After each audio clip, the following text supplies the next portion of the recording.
ভগবান রথে করে রথযাত্রায় বেরিয়ে পড়েন রাস্তায়। তো রথে বসে থাকা জগন্নাথকে দেখলে তার পুনর্জন্ম হয় না, কিন্তু অনেকেই আছেন রাস্তার পাশে রথ যায়, তারা কেবল তামসা দেখে। ভক্তরা জগন্নাথকে রথে বসিয়ে, বলদেবকে বসিয়ে, সুভদ্রা মহারানীকে বসিয়ে টানতে টানতে নিয়ে যাচ্ছে। তারা রাস্তার পাশে দাঁড়িয়ে থেকে তামসা দেখে, কিন্তু জানেন ওইভাবে দাঁড়িয়ে থাকলে তার কি হয়?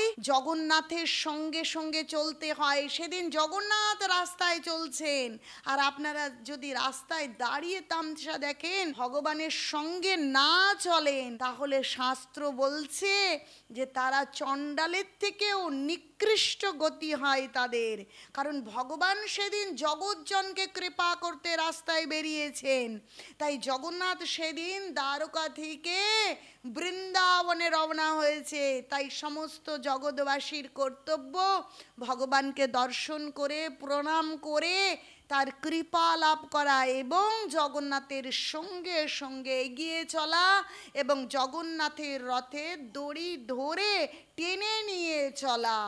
তাহলে আমাদের সমস্ত পাপ, গো হত্যা, ভ্রূণ হত্যা, ব্রাহ্মণ হত্যা, পিতামাতা হত্যা, জ্ঞানে অজ্ঞানে কত পাপ আমরা করে থাকি, সমস্ত পাপ থেকে মুক্ত হতে পারবো।